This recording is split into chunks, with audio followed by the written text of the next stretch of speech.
Hi മക്കളെ, എല്ലാവർക്കും സുഖം തന്നെയല്ലടാ. നമ്മുടെ ഫിസിക്സിന്റെ പരീക്ഷ ഇതാ പടിവാതിൽക്കൽ വന്ന് നിൽക്കുകയാണ്. സോ എല്ലാവരും ഗംഭീരമായി തന്നെ പഠിക്കുന്നുണ്ട് എന്ന കാര്യം എനിക്ക് ഉറപ്പാണ് മക്കളെ. സോ ഈ വീഡിയോയ്ക്കകത്ത് 15 ചോദ്യങ്ങൾ 35 മാർക്ക് ഉറപ്പിക്കാൻ സാധിക്കുന്ന ഏറ്റവും പ്രധാനപ്പെട്ട 15 ചോദ്യങ്ങളാണ് ഡീൽ ചെയ്യാൻ പോകുന്നത്. ഇതുപോലൊരു വീഡിയോ മോഡൽ എക്സാമിന് മുൻപും ഞാൻ നിങ്ങൾക്ക് ഇട്ടു തന്നായിരുന്നു. അതിനകത്ത് 10 ചോദ്യങ്ങളും 25 മാർക്കുമായിരുന്നു ഞാൻ പറഞ്ഞത്. സോ ആ പറയുന്ന ചോദ്യങ്ങളിൽ നിന്നും മാത്രം 15 മാർക്കിന് മുകളിൽ നിങ്ങളുടെ ചോദ്യ പേപ്പറിൽ ചോദ്യം ഉണ്ടായിരുന്നു. സോ മോഡൽ എക്സാമിന് ഈ ഒരു വീഡിയോ വളരെയധികം എഫക്റ്റീവ് ആയിരുന്നു. സോ സിമിലർ വേ മോഡൽ എക്സാമിന്റെ ക്വസ്റ്റ്യൻ പേപ്പറും ക്രിസ്മസ് എക്സാമിന്റെ ക്വസ്റ്റ്യൻ പേപ്പറും ഓണപ്പരീക്ഷയുടെ ക്വസ്റ്റ്യൻ പേപ്പറും അനലൈസ് ചെയ്തിട്ടാണ് ഈ ഒരു വീഡിയോയിലോട്ട് നമ്മൾ കടക്കാൻ പോകുന്നത്. 15 ഏറ്റവും പ്രധാനപ്പെട്ട ചോദ്യങ്ങളും അതിൽ നിന്ന് ഉറപ്പിക്കാൻ സാധിക്കുന്ന 35 മാർക്കുമാണ് നമ്മൾ നോക്കാൻ പോകുന്നത്. സോ ഈ ചോദ്യങ്ങൾ മാത്രം പഠിച്ച് പരീക്ഷയ്ക്ക് പോകാനല്ല ഞാൻ പറയുന്നത്, മറിച്ച് ഈ ചോദ്യങ്ങൾ പഠിക്കാതെ നിങ്ങൾ ഒരു കാരണവശാലും നിങ്ങളുടെ ഫിസിക്സ് പബ്ലിക് എക്സാം എഴുതാൻ വേണ്ടി പോകാൻ പാടില്ല. അത് നിങ്ങൾ എല്ലാവരും ശ്രദ്ധിക്കണം. അടുത്തൊരു കാര്യം എനിക്ക് പറയാനുള്ളത്, ലൈവുകൾ കൃത്യമായി തന്നെ ഫോളോ ചെയ്യണം. 7 മണിക്കൂറിൻ്റെ ഒരു മാരത്തോൺ ലൈവ് ഉണ്ട്. സിമിലർ വേ 100% ഷുവർ ക്വസ്റ്റ്യൻസിൻ്റെ ലൈവ് ഉണ്ട്. ഈ 2 ലൈവുകളും എൻ്റെ മുഴുവൻ അനിയന്മാരും അനിയത്തിമാരും കണ്ടിരിക്കണം. ഒരു കോംപ്രമൈസും അതിനകത്ത് നിങ്ങൾ വരുത്തരുത്. അതിന് പുറമെ നമ്മുടെ ചാനലിൽ ഇതുപോലെ ഇൻട്രസ്റ്റിംഗ് ആയ കുറേ കോണ്ടന്റ് വീഡിയോസും പ്രെഡിക്ഷൻസും കുറേ ഇൻഫോർമേറ്റീവ് കോണ്ടന്റ്സും നിങ്ങൾക്ക് വേണ്ടി ഞങ്ങൾ ഇട്ടുകൊണ്ടിരിക്കുന്നുണ്ട്. അതും കൃത്യമായി തന്നെ കാണണം. ഷോർട്സും നിങ്ങളെല്ലാം കണ്ടിരിക്കണം. Right, all set. ഫിസിക്സിൽ എന്തായാലും A+ ഉറപ്പിച്ചിരിക്കും, ഒരു സംശയവും വേണ്ട. ഉറപ്പാണ് മക്കളെ. കോൺഫിഡൻ്റ് ആയിരിക്കുക, അന്തസ്സായി തന്നെ പഠിക്കുക, ഒരു ടെൻഷനും നിങ്ങൾക്ക് വേണ്ട. റൈറ്റ്, തുടങ്ങിയാലോ? വാടാ മക്കളെ, നമ്മൾ തുടങ്ങുന്നു. 15 ചോദ്യങ്ങൾ 35 മാർക്ക് നമ്മൾ ഉറപ്പിക്കാൻ പോകുന്നു കേട്ടോ. ആദ്യത്തെ ചോദ്യം നമ്മൾ നേരെ പുറകിൽ നിന്നാണ് വരുന്നത്, അഥവാ ഏറ്റവും അവസാനത്തെ എനർജി മാനേജ്മെന്റിൽ നിന്നാണ് ആദ്യത്തെ ചോദ്യം നിങ്ങൾക്ക് വേണ്ടി ഞാൻ കരുതി വെച്ചിരിക്കുന്നത്. ചോദ്യം ഇങ്ങനെയാണ്. ഈ ഒരു ചോദ്യം പരീക്ഷയ്ക്ക് വരാൻ വലിയ പോസിബിലിറ്റി ഉണ്ട്. ഏറ്റവും കൂടുതൽ പോസിബിലിറ്റി ഉള്ള ഒരു ചോദ്യമാണ് നിങ്ങളിപ്പോൾ കണ്ടുകൊണ്ടിരിക്കുന്നത്. Coal is divided into 4 categories. Peat, lignite are the 2 among them. കോളിനെ നമുക്ക് എന്ത് ചെയ്യാം? കോളിനെ നമുക്ക് 4 വേർതിരിക്കാം. അതിൽ 2 എണ്ണമാണ് എന്തെന്ന് പറയുന്നത്? പീറ്റും ലിഗ്നൈറ്റും. ബാക്കിയുള്ള 2 എണ്ണം ഏതൊക്കെയാണ്? On what basis call is categorised like this? എന്തിൻ്റെ അടിസ്ഥാനത്തിലാണ് കോളിനെ ഇത്തരത്തിൽ കാറ്റഗറൈസ് ചെയ്തിരിക്കുന്നത്? മലയാളത്തിലും ചോദ്യമുണ്ട്. കൽക്കരിയെ 4 തരം തിരിച്ചിരിക്കുന്നു. അതിൽ 2 എണ്ണമാണ് പീറ്റും ലിഗ്നൈറ്റും. ബാക്കിയുള്ള 2 എണ്ണം ഏതൊക്കെയാണ്? എന്തിൻ്റെ അടിസ്ഥാനത്തിലാണ് കൽക്കരിയെ ഇത്തരത്തിൽ 4 വേർതിരിച്ചിരിക്കുന്നത്? പരീക്ഷയിലെ ഏറ്റവും പോസിബിലിറ്റിയുള്ള എനർജി മാനേജ്മെന്റിലെ ചോദ്യമാണ്. ഈ ചോദ്യം നിങ്ങൾക്ക് അറിയുമെങ്കിൽ നിങ്ങൾ അടിപൊളിയാണ്. ഇത് അറിയാത്ത മക്കളാണെങ്കിൽ ടെൻഷൻ ഒന്നും അടിക്കേണ്ട, നമ്മൾ ഇതാ പഠിക്കാൻ പോവുകയാണ്. സോ മക്കളെ, എന്തിന്റെ അടിസ്ഥാനത്തിലാണ് ഇത്തരത്തിൽ വേർതിരിക്കുന്നത്? കാർബൺ കണ്ടന്റിന്റെ അടിസ്ഥാനത്തിലാണ്. Based on carbon content. So കൽക്കരിയിൽ അടങ്ങിയിരിക്കുന്ന കാർബണിന്റെ അടിസ്ഥാനത്തിലാണ് കൽക്കരിയെ 4 വേർതിരിക്കുന്നത്. ഏതൊക്കെയാണ്? Peat, lignite, anthracite, bituminous coal. ഇത് കൃത്യമായിട്ട് പഠിച്ചു വെക്കണം, വ്യക്തമായിട്ട് നിങ്ങൾക്ക് അറിഞ്ഞു വെക്കണം. സോ കൽക്കരിയെ നമുക്ക് 4 വേർതിരിക്കാം. Peat, lignite, anthracite, bituminous coal. Carbon കണ്ടന്റിന്റെ അടിസ്ഥാനത്തിലാണ് ഈ ഒരു 4 ക്ലാസിഫിക്കേഷൻ എന്ന് പറയുന്നത്. മനസ്സിലങ്ങ് ഉറപ്പിച്ചു വെക്കുക, പഠിച്ചു വെക്കുക. Very very very important. ഒരു ചോദ്യം കഴിഞ്ഞു. അടുത്ത ചോദ്യത്തിലൂടെ തുടങ്ങും. ഈ ചാപ്റ്ററിലെ തന്നെ അടുത്ത ഏറ്റവും പ്രധാനപ്പെട്ട ചോദ്യമാണ് നമ്മൾ പഠിക്കാൻ പോകുന്നത്. Question number 2. What are the products obtained when coal is distilled in the absence of air? എന്താണ് മക്കളെ ചോദ്യം? കൽക്കരിയെ വായുവിന്റെ അസാന്നിധ്യത്തിൽ സ്വേദനം ചെയ്യുമ്പോൾ എന്തൊക്കെയാണ് ലഭിക്കുക? എന്തൊക്കെ ബൈ പ്രൊഡക്ട്സ് ആണ് കോളിനെ ആബ്സെൻസ് ഓഫ് എയറിൽ നമ്മൾ ഡിസ്റ്റിലേഷൻ ചെയ്യുമ്പോൾ നമുക്ക് ലഭിക്കുന്നത്? എല്ലാവർക്കും അറിയുന്ന കാര്യമാണ്, പലകുറി പഠിച്ച കാര്യമാണ്. ഏതൊക്കെയാണ് മക്കളെ? ഒരു സംശയവും വേണ്ട. Ammonia, coal gas, coal tar, coke. ഇതൊക്കെയാണ്. എന്താണ് മക്കളെ? Ammonia, coal gas, coal tar, coke. Fine. ഇവിടെ ഈ അമോണിയ എന്ന് പറയുന്നതാണ് ഫെർട്ടിലൈസേഴ്സിൽ യൂസ് ചെയ്യുന്നത്. ഫെർട്ടിലൈസർ മാനുഫാക്ചറിങ്ങിന് വേണ്ടി ഉപയോഗിക്കുന്ന അമോണിയാണ്. എന്താണ് ഈ ഫെർട്ടിലൈസർ? രാസവള നിർമ്മാണത്തിന് വേണ്ടി ഉപയോഗിക്കപ്പെടുന്നത് അമോണിയാണ്. കൃത്യമായിട്ട് മനസ്സിലാക്കി വെച്ചോ. ഈ പറയുന്ന ബൈ പ്രൊഡക്ട്സിൽ രാസവള നിർമ്മാണത്തിന് വേണ്ടി ഉപയോഗിക്കുന്നത് അമോണിയാണ്, ഫെർട്ടിലൈസർ മാനുഫാക്ചറിങ്ങിന് വേണ്ടി. സെറ്റ്. അടുത്തലോട്ട് കിടക്കാം. ഇത്രയേ ഉള്ളൂ. വളരെ സിമ്പിളായ കാര്യമാണ്, നിങ്ങൾക്ക് അറിയേണ്ട കാര്യമാണ്. Right, fine. 3ാമത്തെ ചോദ്യത്തോട്, ഈ ചാപ്റ്ററിലെ തന്നെ 3ാമത്തെ ക്വസ്റ്റ്യനിലോട്ട് കടക്കുന്നു.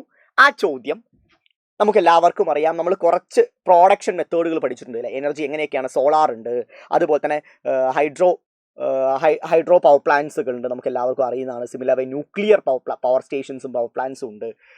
ജിയോ തെർമൽ, ടൈഡൽ എനർജി, പല പല ഫോമാറ്റിൽ നമുക്ക് വൈദ്യുതി നിർമ്മിക്കാൻ വേണ്ടി സാധിക്കും.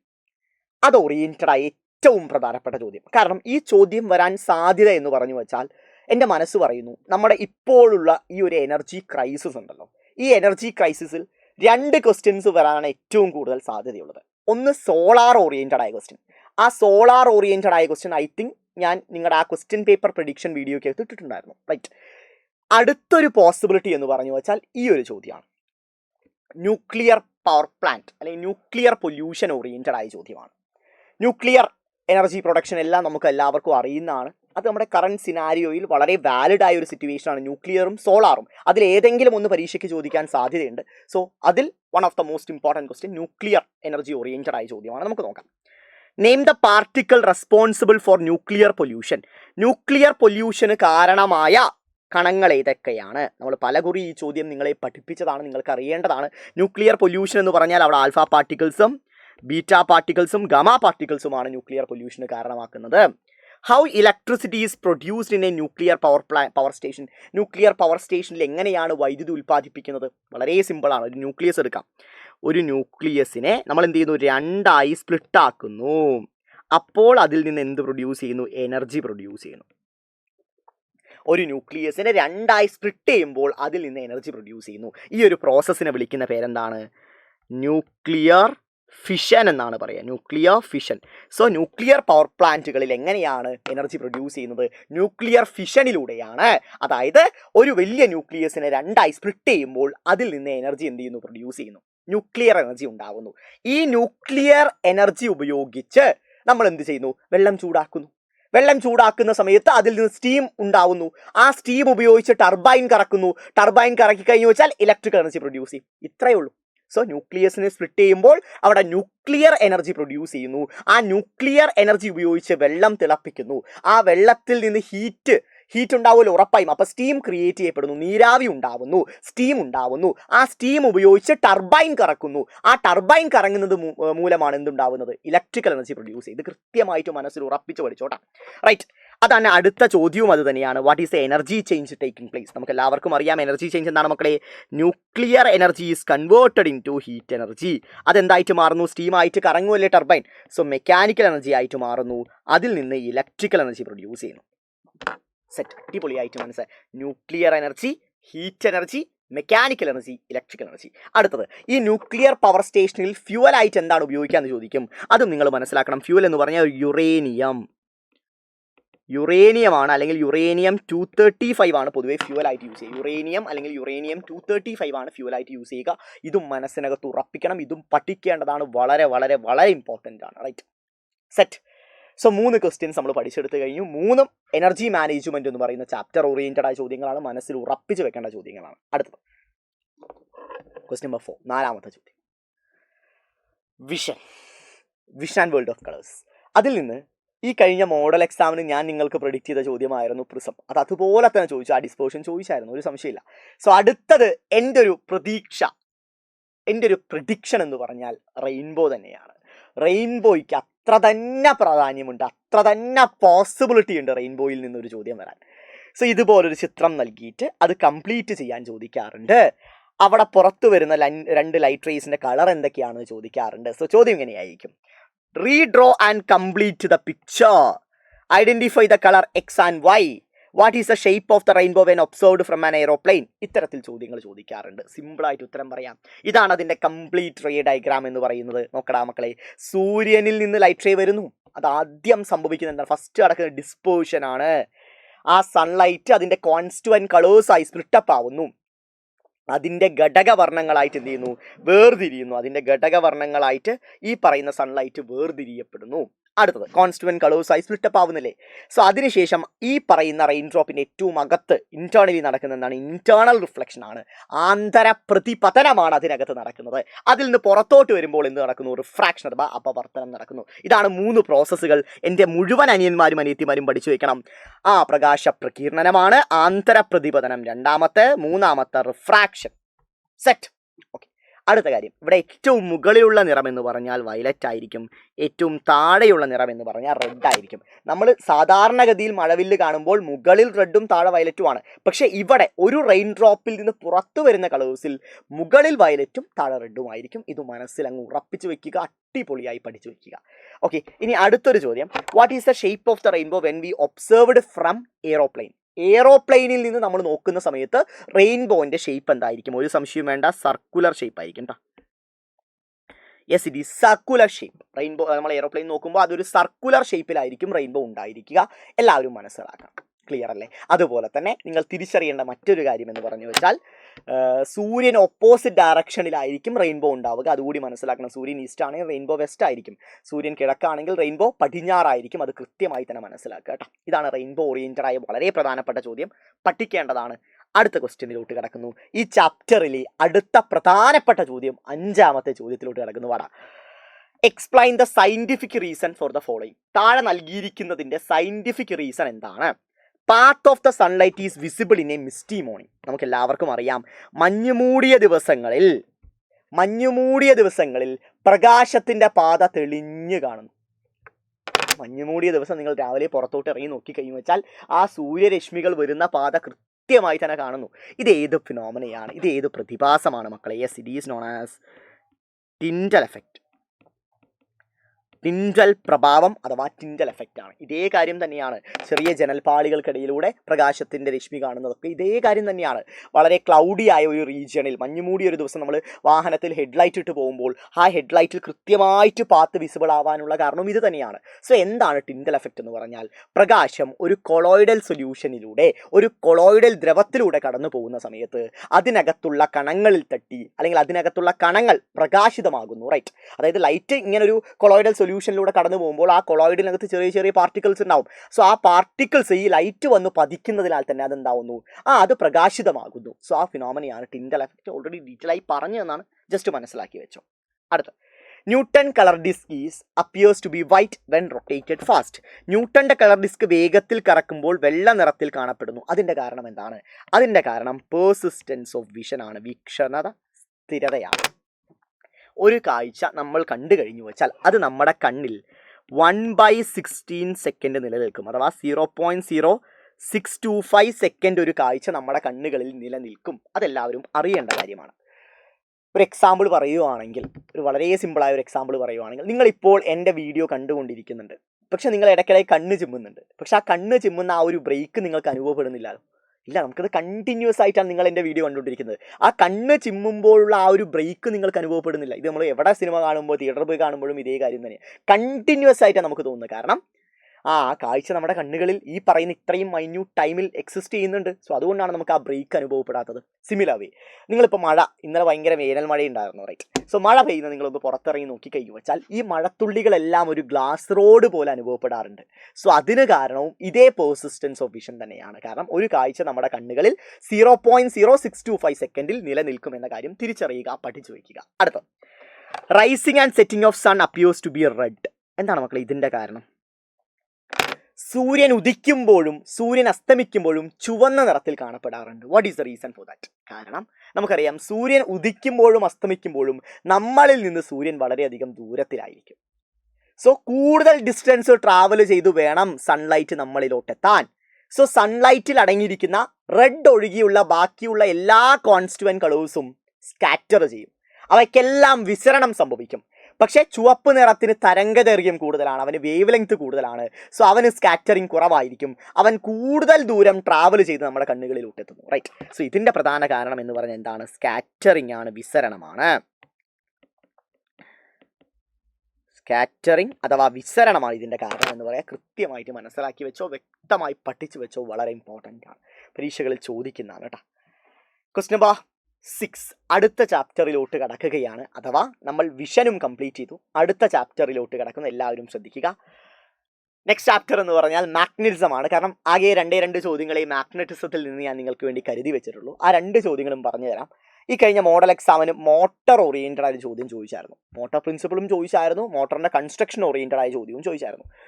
സോ അടുത്തൊരു ഏറ്റവും പോസിബിൾ, ആ ചോദ്യങ്ങൾ ഇനി വരില്ല എന്ന് ഞാൻ പറയുന്നില്ല, അടുത്തൊരു ഏറ്റവും പോസിബിലിറ്റി ഉള്ള ചോദ്യം എൻ്റെ അനിയന്മാരും അനിയത്തിമാരും പഠിക്കേണ്ടത് ഈ പറയുന്ന ലൗഡ് സ്പീക്കറാണ്. ലൗഡ് സ്പീക്കർ എന്തായാലും പഠിച്ചിട്ട് പോകണം. എന്താണ് ലൗഡ് സ്പീക്കറിനകത്ത് നടക്കുന്ന പരിപാടി, അതിൻ്റെ പാർട്സ് എന്തൊക്കെയാണ്, അതിൻ്റെ പ്രവർത്തന തത്വം എന്തൊക്കെയാണ് എന്ന കാര്യങ്ങൾ എല്ലാവരും അറിഞ്ഞിരിക്കണം. നോക്കാം, മലയാളത്തിലും ഇംഗ്ലീഷിലും ചോദ്യമുണ്ട് കേട്ടോ. Okay, observe the figure of moving coil loud speaker. ചോദ്യത്തിൽ തന്നെ മൂവിംഗ് കോയിൽ ലൗഡ് സ്പീക്കർ എന്ന് പറയുന്നുണ്ട്. ചില ചോദ്യ പേപ്പറുകളിൽ അത് കാണാറില്ല. ചിലപ്പോൾ എന്താണ് ചിത്രം, ഈ ചിത്രത്തിനകത്ത് ഏതാണ് നൽകിയിരിക്കുന്നത് എന്നായിരിക്കും ചോദിക്കുക. റൈറ്റ്, മനസ്സിലാവുന്നുണ്ടോ? അതായത് ഈ പറയുന്ന മൂവിങ് കോയിൽ ലൗഡ് സ്പീക്കർ എന്ന് അവർ ചിലപ്പോൾ തരണമെന്നില്ല. ഇതെന്താണ് എന്ന രീതിയിൽ നമ്മളോട് ചോദിക്കാം. സോ അങ്ങനെ ചോദിച്ചാലും ഇനി എങ്ങനെ തന്നെ ചോദിച്ചാലും നിങ്ങൾ തിരിച്ചറിയണം ഇതൊരു മൂവിങ് കോയിൽ ലൗഡ് സ്പീക്കറാണ്. റെഡി, കാണുമ്പോൾ തന്നെ മനസ്സിലായി ലൗഡ് സ്പീക്കർ പോലെ തന്നെ ഉണ്ട്. Name the parts A B C. A B C എന്ന് പറഞ്ഞാൽ എന്താണ്? എ എന്ന് പറഞ്ഞാൽ എന്താണ് മക്കളെ? എ എന്ന് പറഞ്ഞാൽ ഡയഫ്രം ആണ്. ബി എന്ന് പറഞ്ഞാൽ വോയിസ് കോയിലാണ്. സി എന്ന് പറഞ്ഞാൽ ഫീൽഡ് മാഗ്നറ്റ് ആണ്. അതിന് പുറമെ കണക്റ്റിംഗ് വയറും സോഫ്റ്റ് അയൺ കോറും ഒക്കെ ഒന്ന് നോക്കി വെക്കുക കേട്ടോ, അതൊക്കെ ഒന്ന് പഠിച്ചു വെക്കുക. റൈറ്റ്, അടുത്ത right the function of diaphragm in this device. ഡയഫ്രത്തിന്റെ പർപ്പസ് എന്താണ്? ഡയഫ്രത്തിന്റെ ഫംഗ്ഷൻ എന്താണ്? അതിലോട്ട് കടക്കുന്നതിന് ഞാൻ ഇവിടെയുള്ള കൃത്യമായ പ്രവർത്തനം ഒന്ന് പറഞ്ഞു തരട്ടെ. എന്താണ് ശരിക്കും ഒരു ലൗഡ് സ്പീക്കറിൽ നടക്കുന്നതെന്ന കാര്യം അണ്ണനൊന്ന് പറഞ്ഞു തരട്ടെ, ശ്രദ്ധിക്കണം. ഈ കണക്റ്റിംഗ് വയർ കാണുന്നില്ലേ? ഈ കണക്റ്റിംഗ് വയറിലൂടെ നമ്മൾ ഈ കാണുന്ന വോയിസ് കോയിലിലോട്ട് വൈദ്യുതി കടത്തി വിടുകയാണ്. കണക്റ്റിംഗ് വയറിലൂടെ ഈ കാണുന്ന വോയിസ് കോയിലിലോട്ട് നമ്മൾ വൈദ്യുതി കടത്തി വിടുകയാണ് ചെയ്യുന്നത്. അങ്ങനെ വൈദ്യുതി കടത്തിവിടുന്ന സമയത്ത് നമുക്ക് എല്ലാവർക്കും അറിയുന്ന കാര്യമാണ്, വോയിസ് കോയിലിലൂടെ വൈദ്യുതി കടത്തിവിടുമ്പോൾ അതൊരു കറന്റ് ക്യാരിയിങ് കണ്ടക്ടർ ആക്ട് ചെയ്യും. അത് കറന്റ്ലി വെച്ചിരിക്കുന്നത് എവിടെയാണ്? ഫീൽഡ് കാന്തങ്ങൾക്കിടയിലാണ്. ശരിയല്ലേ? ഒരു വൈദ്യുതി പ്രവഹിക്കുന്ന ചാലകം മാഗ്നറ്റുകൾക്കിടയിൽ, കാന്തങ്ങൾക്കിടയിൽ വെച്ച് കഴിഞ്ഞു വെച്ചാൽ അതിൽ എന്ത് അനുഭവപ്പെടും? ഒരു ബലം അനുഭവപ്പെടും. അതാണ് മോട്ടോർ പ്രിൻസിപ്പിളിനകത്ത് പറയുന്നത്. When A current carrying conductor is A placed in A magnetic field it will experience A force. ഒരു വൈദ്യുതി പ്രവഹിക്കുന്ന ചാലകം കാന്തിക മണ്ഡലത്തിൽ വെച്ച് കഴിഞ്ഞാൽ അതിനകത്ത് ബലം ഏർപ്പെടും. ശരിയല്ലേ? സോ ഈ പറയുന്ന വോയിസ് കോയിലിനകത്ത് ഒരു ബലം ഏർപ്പെടും. ആ ഫോഴ്സ് മൂലം വോയിസ് കോയിൽ വൈബ്രേറ്റ് ചെയ്യും. വോയിസ് കോയിൽ വൈബ്രേറ്റ് ചെയ്യുമ്പോൾ അതിന് മുന്നിലുള്ള ഡയഫ്രം വൈബ്രേറ്റ് ചെയ്യും. അങ്ങനെ ഡയഫ്രം വൈബ്രേറ്റ് ചെയ്യുന്നത് കൊണ്ടാണ് സൗണ്ട് പുറത്തോട്ട് വരുന്നത്. വോയിസ് കോയിലിന്റെ കമ്പനത്തിനനുസരിച്ച് ഡയഫ്രം കമ്പനം ചെയ്യുന്നത് കൊണ്ടാണ് ശബ്ദം പുറത്തോട്ട് വരുന്നത്. ഇതാണ് ഡയഫ്രത്തിന്റെ പരിപാടി. ഇതാണ് ഈ പറയുന്ന ലൗഡ് സ്പീക്കറിന്റെ പ്രവർത്തനവും. കംപ്ലീറ്റ്ലി പറഞ്ഞു. അടുത്ത, what is the working principle of this device? ഇതിന്റെ പ്രവർത്തന തത്വം എന്താണ് മക്കളെ? മോട്ടോർ പ്രിൻസിപ്പിൾ ആണ്. മോട്ടോർ പ്രിൻസിപ്പിൾ ആണ് ഇതിന്റെ പ്രവർത്തന തത്വം. പറഞ്ഞ കാര്യം തന്നെയാണ്, ഒരു മാറ്റവുമില്ല. കൃത്യമായി തന്നെ പഠിച്ചു വെക്കുക, വ്യക്തമായി തന്നെ മനസ്സിലാക്കി പഠിക്കുക. വളരെ ഇമ്പോർട്ടൻ്റ് ആണ്, പരീക്ഷകളിൽ ചോദിക്കാൻ പോസിബിലിറ്റി ഉണ്ട്. അടുത്തത് ഉത്തരങ്ങളൊക്കെ ഉണ്ട് കേട്ടോ. നെക്സ്റ്റ് ക്വസ്റ്റ്യൻ, 7ാമത്തെ ചോദ്യം. ഈ ചാപ്റ്ററിൽ അടുത്തത് ചോദിക്കാൻ പോസിബിലിറ്റി ഉള്ളത് ഡയറക്ഷൻ ഓറിയന്റഡ് ആയ ചോദ്യങ്ങളാണ്. ഡയറക്ഷനിൽ വ്യത്യസ്തമായ ചോദ്യങ്ങൾ നിങ്ങൾ കണ്ടിട്ടുണ്ടാവും. ലൈക്ക് ഇങ്ങനെ ഒരു ടേബിള്, അതിനകത്ത് ഇങ്ങനെ ഒരു കണ്ടക്ടർ. റൈറ്റ്, ഇവിടെ നമ്മൾ അതിലോട്ട് സപ്ലൈ കൊടുക്കുന്നു. ലൈക്ക് ഇങ്ങനത്തെ കുറേ ക്വസ്റ്റ്യൻസ് ഒക്കെ നിങ്ങൾ കണ്ടിട്ടുണ്ടാവുമല്ലോ. ശരിയല്ലേ? ഇങ്ങനത്തെ കുറേ ക്വസ്റ്റ്യൻസ് നിങ്ങൾ കണ്ടിട്ടുണ്ടാവും. ഇതിലൂടെ കറണ്ട് ഇങ്ങനെ മുകളിലോട്ട് പോവാണ്, അങ്ങനത്തെ ക്വസ്റ്റ്യൻ ഉണ്ടാവും. അത് വരാൻ സാധ്യതയുണ്ട്. അതിന് പുറമെ ഇങ്ങനൊരു ക്വസ്റ്റ്യൻ ഉണ്ട്. എല്ലാം ഞാൻ സിമ്പിളി ഒന്ന് പറഞ്ഞുതരാം. ലൈക്ക് യു ഷേപ്പ്ഡ് മാഗ്നറ്റ് ആയിട്ടൊരു ക്വസ്റ്റ്യൻ ഉണ്ട്. അതിനകത്തൊരു കണ്ടക്ടർ പ്ലേസ് ചെയ്യുമ്പോൾ ഉള്ള ഒരു തരം ചോദ്യങ്ങളുണ്ട്. റൈറ്റ്, നമുക്ക് എല്ലാവർക്കും അറിയാം. സോ ഇത്തരം ക്വസ്റ്റ്യൻ, ലൈക്ക് ഇതൊക്കെ ഡയറക്ഷൻ ഓറിയന്റഡ് ആയ ക്വസ്റ്റ്യൻ ആണ്. ഒരു യു ഷേപ്പ്ഡ് കാന്തം, അതുപോലെ തന്നെ ഒരു ഷീറ്റ്, ലൈക്ക് ഇങ്ങനത്തെ ക്വസ്റ്റ്യൻ. ഇതൊക്കെ നിങ്ങൾക്ക് പല കുറി ഞാൻ പഠിപ്പിച്ചു തന്നാണ്. അതെല്ലാം പഠിക്കണം. ഒരു തർക്കവും ഇല്ലാത്ത കാര്യമാണ്. അതെല്ലാം പഠിച്ചിരിക്കണം. അതിന് പുറമെ ഈ ഒരു ക്വസ്റ്റ്യന് കുറച്ച് പ്രാധാന്യം കൊടുക്കുക. അഥവാ ഒരു സോളിനോയിഡിലൂടെയുള്ള വൈദ്യുതിയുടെ ദിശയും അതിൻ്റെ പൊളാരിറ്റിയും തമ്മിലുള്ള ബന്ധമാണ്, അതിൻ്റെ ധ്രുവതയും തമ്മിലുള്ള ബന്ധം ഓറിയന്റഡ് ആയ ചോദ്യങ്ങൾ പരീക്ഷകളിൽ ചോദിക്കാറുണ്ട്. ഈ ചോദ്യം ഒന്ന് ശ്രദ്ധിച്ചാടാ മക്കളെ. ഇതിലേതാണ് ശരിയായ ചിത്രം എന്നാണ് ചോദ്യം. ആദ്യം ഈ ചിത്രത്തിലെ ശരി തെറ്റുകൾ മനസ്സിലാക്കും മുമ്പായിട്ട് ഒരു ബാറ്ററി നൽകിയിട്ടുണ്ടെങ്കിൽ അതിൽ ഏതാണ് പോസിറ്റീവ് ഏതാണ് നെഗറ്റീവ് അറിയണം. വലിയ വര പോസിറ്റീവും ചെറുത് നെഗറ്റീവുമാണ്. സോ ഇവിടെ ഇത് പോസിറ്റീവും ഇത് പോസിറ്റീവും ഇത് നെഗറ്റീവുമാണ്. എപ്പോഴും കറണ്ട് ഒഴുകുന്നത്, വൈദ്യുതി പ്രവഹിക്കുന്നത് പോസിറ്റീവിൽ നിന്ന് നെഗറ്റീവിലോട്ടായിരിക്കും. കറണ്ട് ഒഴുകുന്നത് പോസിറ്റീവിൽ നിന്ന് നെഗറ്റീവിലോട്ടായിരിക്കും. ഇനി നമുക്ക് എല്ലാവർക്കും അറിയാം, കറണ്ട് ക്ലോക്ക് വൈസ് ഡയറക്ഷനിലാണ് ഒഴുകുന്നതെങ്കിൽ അത് സൗത്ത് പോൾ ആയിരിക്കും. കറണ്ട് ആൻറ്റി ക്ലോക്ക് വൈസ് ഡയറക്ഷനിലാണ് ഒഴുകുന്നതെങ്കിൽ ആ സോളിനോയിഡിന്റെ ധ്രുവത എന്ന് പറഞ്ഞു വെച്ചാൽ നോർത്ത് പോൾ ആയിരിക്കും. അഥവാ പ്രദക്ഷിണ ദിശയാണെങ്കിൽ സൗത്ത് പോളാണ്, അപ്രദക്ഷിണ ദിശയാണെങ്കിൽ നോർത്ത് പോളാണ്. ഇത് മനസ്സിൽ ഉറപ്പിക്കുക. ഇവിടെ നിങ്ങൾ ശ്രദ്ധിച്ച് നോക്കിക്കടാ, ഇത് ആൻറ്റി ക്ലോക്ക് വൈസ് ഡയറക്ഷനിലല്ലേ? ആൻറ്റി ക്ലോക്ക് വൈസ് ഡയറക്ഷൻ ആണെങ്കിൽ സൗത്ത് പോൾ ആണോ? അല്ല, തെറ്റ്. സൗത്ത് പോൾ അല്ല. അടുത്തത് ഇത് നോക്കണം, ഇത് ആൻറ്റി ക്ലോക്ക് വൈസ് ഡയറക്ഷൻ ആണ്, നോർത്ത് പോൾ ആണ്. കറക്റ്റ് ആണ്. So this one is right. ഇവിടെ നോക്കിക്കേ, ക്ലോക്ക് വൈസ് ഡയറക്ഷനിലാണ്. Clock vice direction north pole അല്ല, സൗത്ത് പോൾ ആണ്. So option B is right answer. ഇത്തരം ചോദ്യങ്ങൾ ചോദിക്കാറുണ്ട്. അടുത്തൊരു പോസിബിൾ എന്ന് പറഞ്ഞു വെച്ചാൽ ഒരു സോളിനോയിഡിലൂടെ കറണ്ട് കടത്തിവിടുന്ന സമയത്ത് അതിന് ചുറ്റും കാന്തിക മണ്ഡലം ഉണ്ടാവും. റൈറ്റ്, നമുക്ക് എല്ലാവരും അത് ഇലക്ട്രോ മാഗ്നറ്റ് എന്നറിയപ്പെടും. സോ ആ പറയുന്ന കാന്തിക മണ്ഡലത്തിന്റെ ശക്തി കൂട്ടാൻ എന്തൊക്കെ ചെയ്യാം? ഒന്നാമത്തെ മാർഗം കറണ്ട് കൂട്ടുക, രണ്ടാമത്തെ മാർഗം ചുറ്റുകളുടെ എണ്ണം കൂട്ടുക. ഇത് കൃത്യമായി തന്നെ തിരിച്ചറിയാം. അടുത്ത എട്ടാമത്തെ ക്വസ്റ്റ്യൻ ഓൾമോസ്റ്റ് നമ്മൾ അടുത്തിരിക്കുന്നു. ഇനി ആകെ വളരെ കുറച്ച് ചോദ്യങ്ങളേ ഉള്ളൂ. ഡ്യൂറേഷൻ കൂടുതലാണെന്ന് എനിക്കറിയാം, പക്ഷെ ഇതൊക്കെ പഠിക്കേണ്ടതാണ്. എട്ടാമത്തെ ചോദ്യം ഇലക്ട്രോ മാഗ്നറ്റിക് ഇൻഡക്ഷൻ ഓറിയന്റഡ് ആയ ചോദ്യമാണ്. വൈദ്യുത കാന്തിക പ്രേരണം ഓറിയന്റഡ് ആയ ചോദ്യമാണ്. ജനറേറ്റർ നൽകിയിട്ടുണ്ട്. AC യും DC യും ചോദിക്കാൻ തർക്കമില്ല, പക്ഷെ ഇവിടെ ഞാൻ കൂടുതൽ ശ്രദ്ധ കേന്ദ്രീകരിച്ചിരിക്കുന്നത് DC ജനറേറ്ററിനാണ്. നോക്കാം. സോ ഈ കാണുന്ന ഒരു DC ജനറേറ്ററാണ്, സംശയമില്ല. വാട്ട് ടൈപ്പ് ഓഫ് ജനറേറ്റർ എന്ന് ചോദിച്ചാൽ കണ്ണും അടച്ചു പറയാൻ സാധിക്കും DC ജനറേറ്റർ. കാരണം ഇവിടെ ഉള്ളത് എന്താണ്? സ്പ്ലിറ്റ് റിങ്ങുകൾ ആയതുകൊണ്ട് ഒരു തർക്കവും വേണ്ട, DC ജനറേറ്റർ ആണ്. Name the parts A and B. A എന്താണ്, B എന്താണ്? നമുക്ക് എല്ലാവർക്കും അറിയാം. A എന്ന് പറഞ്ഞാൽ സ്പ്ലിറ്റ് റിംഗ് ആണ്, B എന്ന് പറഞ്ഞാൽ ആർമേച്ചർ ആണ്. ഓക്കെ, ഇത് ഫീൽഡ് മാഗ്നറ്റ് ആണ്, നോർത്തും സൗത്തും കാണുന്നത് കേട്ടോ. Draw the output graph of these device. ഇത് DC ആയതുകൊണ്ട് ഔട്ട്പുട്ട് ഗ്രാഫ് എങ്ങനെയായിരിക്കും? It will be like this. Output graph ഇങ്ങനെ കുറച്ചുകൂടി വൃത്തിയായിട്ട് നിങ്ങൾ വരയ്ക്കാട്ടോ. ടൈമും EMF. The device used to convert AC into DC in the generator is called. നമുക്ക് എല്ലാവർക്കും അറിയാം, DC ജനറേറ്റർ ആണെങ്കിലും ആർമേച്ചർ കറങ്ങുന്ന സമയത്ത് അവിടെ ഉണ്ടാവുന്ന കറണ്ട് എന്ന് പറഞ്ഞാൽ AC കറണ്ട് ആണ്. പക്ഷെ DCയുടെ ഔട്ട്പുട്ട് എന്ന് പറഞ്ഞാൽ DC ആണ്. അതിന് കാരണം എന്താണ്? ആ ആർമേച്ചർ കറങ്ങുമ്പോൾ ഉണ്ടാവുന്ന ACയെ DC ആക്കി മാറ്റുന്ന ആരാണ്? സ്പ്ലിറ്റ് റിങ്ങുകളാണ്. സോ ആരാണ് മക്കളെ? Split rings. അടുത്ത, what is the working principle of generator? ജനറേറ്ററിന്റെ വർക്കിംഗ് പ്രിൻസിപ്പിൾ എന്താണ്? ഇത് ഇലക്ട്രോ മാഗ്നറ്റിക് ഇൻഡക്ഷൻ ആണ്, EMI ആണ്. വൈദ്യുത കാന്തിക പ്രേരണമാണ്, EMI ആണ്. ഇലക്ട്രോ മാഗ്നറ്റിക് ഇൻഡക്ഷൻ ആണ്. കൃത്യമായി പഠിച്ചു വയ്ക്കുക. ക്വസ്റ്റ്യൻ 9. 9ാമത്തെ ചോദ്യത്തിലോട്ട് കിടക്കുന്നു. എല്ലാവരും ശ്രദ്ധിക്കുക. 9ാമത്തെ ചോദ്യമാണ്, 9th ക്വസ്റ്റ്യൻ ആണ് ക്രാക്ക് ചെയ്യാൻ പോകുന്നത്. Watt hour meter. ഇത് അറിയാതെ നിങ്ങൾക്ക് ചോദ്യങ്ങളിലോട്ട് കിടക്കാൻ സാധിക്കില്ല. അതുകൊണ്ടാണ് ഞാൻ ഈ സാധനം ഇവിടെ വരച്ചിട്ടിരിക്കുന്നത്. ഇത് കണ്ടാൽ നിങ്ങൾ തിരിച്ചറിയണം, ഇതൊരു വാട്ട് അവർ മീറ്റർ ആണ്. എന്താണ് വാട്ട് അവർ മീറ്ററിന്റെ പർപ്പസ് എന്ന് പറഞ്ഞാൽ, ഒരു വീട്ടിൽ ഉപയോഗിക്കുന്ന വൈദ്യുത ഊർജം കണക്കാക്കാൻ വേണ്ടി ഉപയോഗിക്കുന്ന ഡിവൈസ് ആണ് വാട്ട് അവർ മീറ്റർ എന്ന് പറയുക. ഒരു വീട്ടിൽ ഒരു മാസം എത്രത്തോളം ഇലക്ട്രിക്കൽ എനർജി കൺസ്യൂം ചെയ്തു എന്ന് മനസ്സിലാക്കുന്നത് വാട്ട് അവർ മീറ്ററിന്റെ റീഡിങ്ങിന്റെ അടിസ്ഥാനത്തിലാണ്. നമ്മുടെ എല്ലാം വീടുകളിൽ ഉണ്ടാവും. KSEB നാൾ വന്നിട്ട് കറണ്ട് ബില്ല് 2 മാസം കൂടുമ്പോൾ കറണ്ട് ബില്ല് വരുന്നത് ഇത് നോക്കിയിട്ടായിരിക്കും, സംശയം വേണ്ട. So watt hour meter. ഈ വാട്ട് അവർ മീറ്ററിൽ എനർജി കണ്ടുപിടിക്കാനുള്ള ഫോർമുല കൂടി ഞാൻ എഴുതിയിട്ടുണ്ട്. Energy equal to power into time divided by 1000. ഇതാണ് ഫോർമുല. ഈ എനർജി നമുക്ക് ലഭിക്കുന്ന യൂണിറ്റ് എന്ന് പറഞ്ഞാൽ കിലോ വാട്ട് അവറിലായിരിക്കും. കിലോ വാട്ട് അവർ അത് എനർജിയുടെ യൂണിറ്റ് ആണ്. ഒരു കിലോ വാട്ട് അവറിന് ഒരു യൂണിറ്റ് എന്നും പറയാം. സിംപ്ലി ചിലപ്പോഴൊക്കെ ഒരു യൂണിറ്റ് എന്ന് പറഞ്ഞാൽ 1 കിലോ വാട്ട് അവർ ആണ് കേട്ടോ. ഇനി നമുക്ക് അതുമായി ബന്ധപ്പെട്ട ചോദ്യങ്ങളിലോട്ട് കിടക്കാം. പരീക്ഷയിൽ ഇത്തരം ചോദ്യങ്ങൾ ചോദിക്കാറുണ്ട്. ഒരു ഗ്രൈൻഡർ ഉണ്ട്, അത് 500 വാട്ടാണ് അതിൻ്റെ പവർ, 2 മണിക്കൂറാണ് പ്രവർത്തിക്കുന്നത് എങ്കിൽ എനർജി എത്രയാണെന്ന് ചോദിക്കാറുണ്ട്. നമുക്കറിയാം energy equal to power into time divided by 1000. Power എത്രയാണ്? 500 ആണ്. ടൈം എന്ന് പറഞ്ഞാൽ 2 ആണ്. Divided by 1000. ദാറ്റ് ഈസ്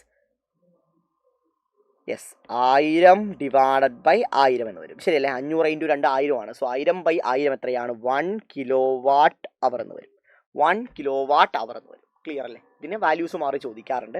കുറച്ചുകൂടി അപ്ഡേറ്റഡ് ആയ ഒരു ക്വസ്റ്റ്യൻ വേണമെങ്കിൽ അതേ പാറ്റേണിലുള്ള കുറച്ചുകൂടി അപ്ഡേറ്റഡ് ആയ ക്വസ്റ്റ്യൻ ശ്രദ്ധിക്കണം.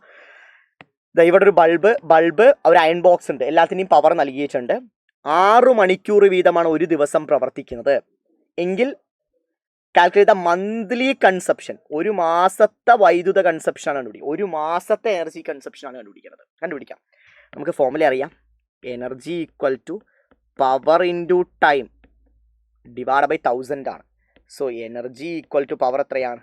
പവർ എന്ന് പറഞ്ഞു വെച്ചാൽ എല്ലാം കൂടി ആഡ് ചെയ്തോടാ. സോ 100 + 60 + 750. സെറ്റ് അല്ലേ? പവർ എല്ലാം കൂടി ആഡ് ചെയ്തു. ഇൻറ്റു സമയം എത്രയാണ്? ഒരു ദിവസത്തെ കണ്ടുപിടിക്കാം. 6 മണിക്കൂറാണ് പ്രവർത്തിക്കുന്നത്. Divided by 1000.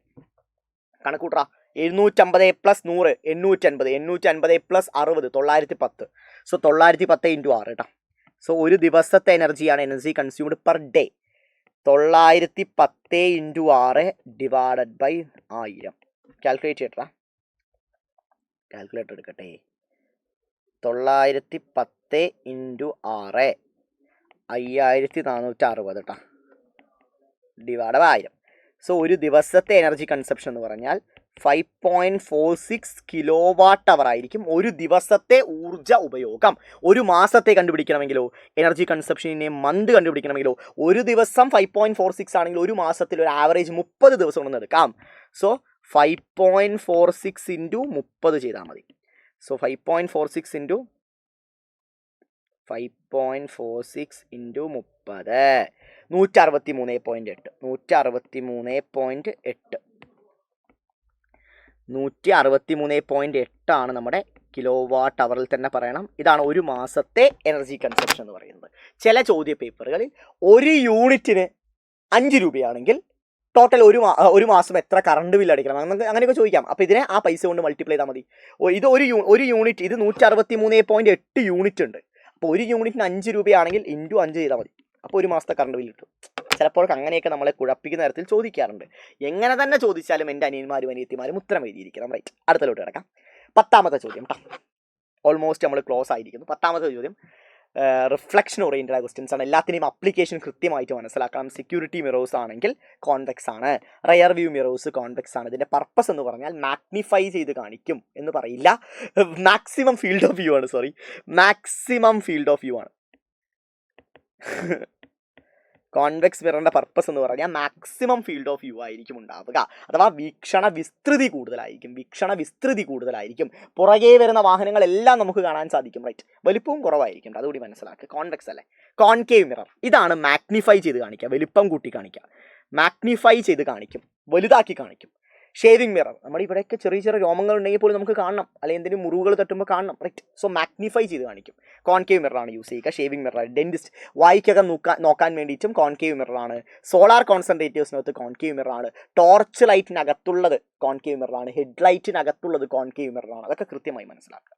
അടുത്ത പ്ലെയിൻ മിറർ, പെരിസ്കോപ്പിനകത്ത് യൂസ് ചെയ്യുന്ന പ്ലെയിൻ മിററാണ് കേട്ടോ. പെരിസ്കോപ്പിനകത്ത് യൂസ് ചെയ്യുന്ന പ്ലെയിൻ മിററാണ്. കൃത്യമായിട്ട് മനസ്സിലാക്കുക. സബ്മറൈനൊക്കെ പെരിസ്കോപ്പ് യൂസ് ചെയ്യാറുണ്ട്.